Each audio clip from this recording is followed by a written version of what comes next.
I listened to a friend give some testimony yesterday when we were at my brother's house. And most of you know that's a sober living program for 40 men in Munster, Texas.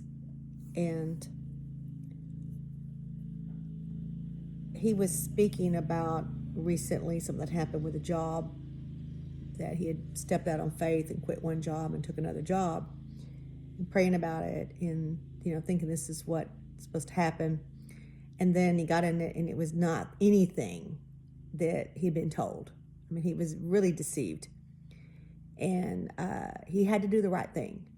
He couldn't continue driving an illegal truck.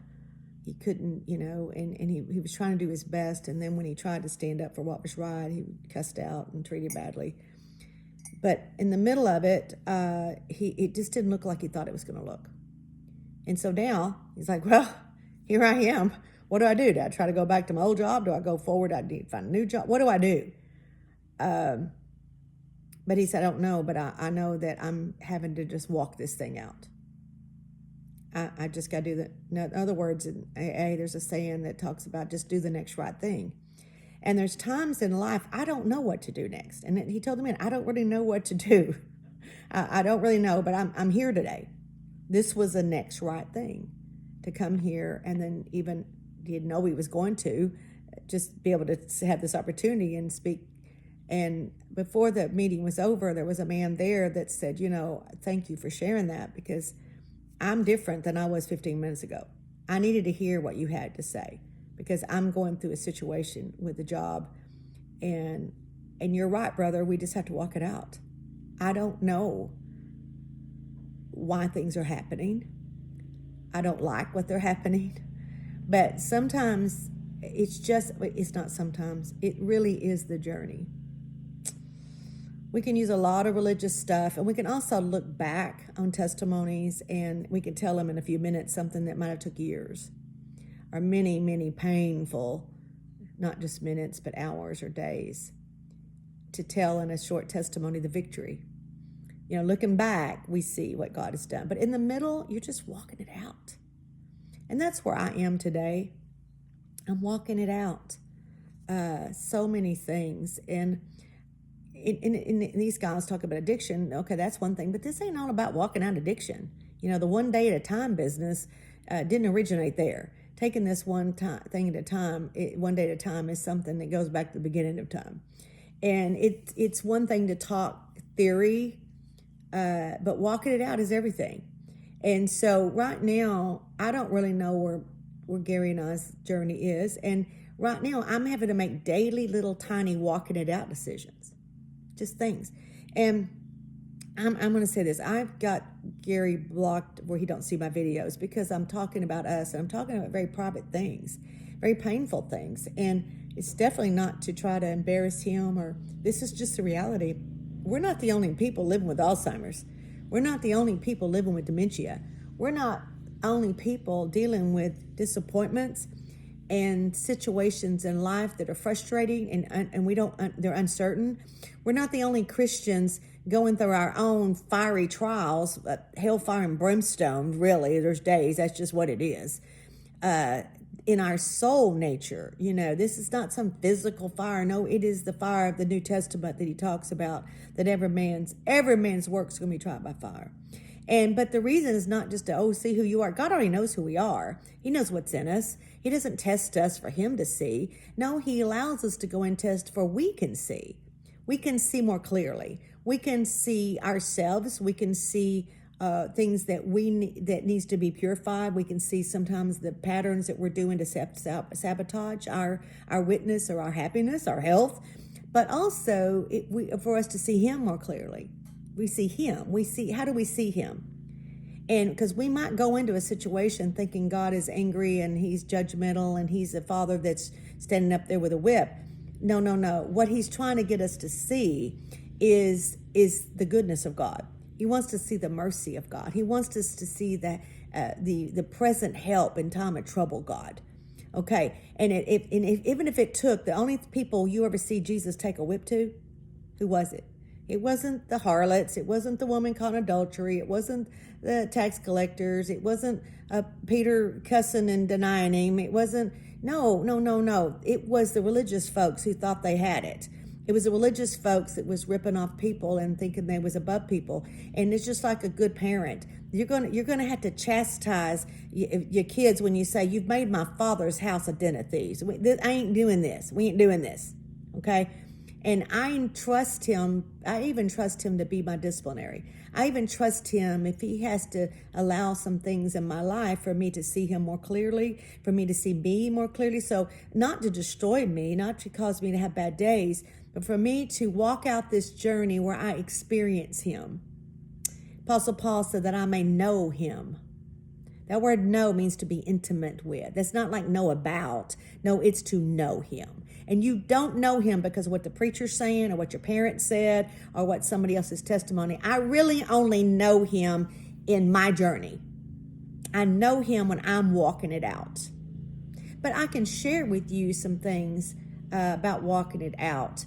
And this morning, let's just say right now, I don't know if you can hear this, but in the background, Gary's out there mowing. And he's bored, but he loves to mow, and boy, he can just get out in that zero turn and just, he enjoys it. He really does. But what's happening, his brain is not knowing how to do things correctly. And so like yesterday, I hear him and I'm like, where's he at? And he's out in the field where he's out mowing the cow grass. I'm freaking out. I'm like, oh my God, we need all the grass we got for those cows. So I'm running out there and I'm praying the whole way. Lord, I don't want to make him feel upset. I don't want to make him feel dumb. I don't want to, but I had to make a decision. Am I going to let him continue mowing? He'll just mow out there for hours. And so I had to tell him we're not going to mow, let's mow over here. Let's mow over here. And of course he got mad, angry, and I had to face that. But I had to make a decision how to walk that out. Well, today, same thing. I went out there and he's mowing, but the blades aren't down. And this has happened before. He'll just be mowing, but he's not mowing because he forgot to put the blade down. So I'm here like, okay, it's hot. He's out there. What do? I got to walk this out. I know if I go say, I can just let him keep doing it, or I can say, hey, the blade's not down, put the blade down, and have to deal with that. So I'm praying about it. So I made the decision to go tell him the blade was down, that he needed to put the blade down. And it didn't go as bad as it could have. But, he was very upset. He was mad at me, of course, but then he got it down and he's out there mowing with it. But what I'm saying is it's a daily decision of walking it out. Now, how do I do this? So we can talk about the big picture, but how do I go, do I go out there and stop him and say you need to put the blade down? And him get mad at me, or do I just let him just stay out there in that heat and keep mowing and he's not mowing? Life is not the big things. Life is the little things. Walking it out. Whether you're walking out marriage, if you're walking out parenting, you're walking out whatever your ministry is, it's always in the details. And how do I handle this? But in that, he becomes a this God. I can talk to him as I walk across that yard to get to him to say, whoa, Lord help me. Lord help him. Don't let him feel bad. I'm doing the best I can. I'm having to do this walking where it's so personal. Guys, that's what it is. I started writing a song last night. I hadn't wrote a song in a long time, but I don't know what I would do. I may not make it a song, but what I had in my head is walk it out, brother. Walk it out, brother. Just put one foot in front of the other. Taking it day by day is the only way. Walk it out, brother. Just putting one foot in front of the other. Taking it one day at a time. Taking it day by day. It's the only way. Walk it out, Pam. Walk it out, whoever you are today. You don't have to be in some big crisis. You don't have to be dealing with Alzheimer's. Little things. You have to walk it out. You're making decisions to what to do today. I'm so glad that I know I don't have to live in any condemnation. You have to get over that business. You'll never make it. You'll spend the first time of your prayer always about repenting, trying to get God on your side or something like you got to do all this No. Oh, I love repenting. Repenting means change your mind. And there's a lot of repenting. We're constantly having to repent, change.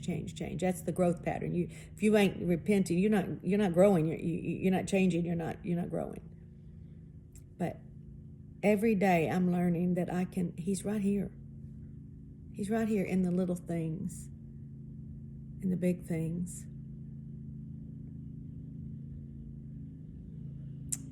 I'm with people in the biggest things. And I'm trying to let you know that also I'm here in the little things, that he's here. Hope this helps somebody today. That's all I have to give is where I'm at. So hopefully there'll be other days I can give other things. So God bless you.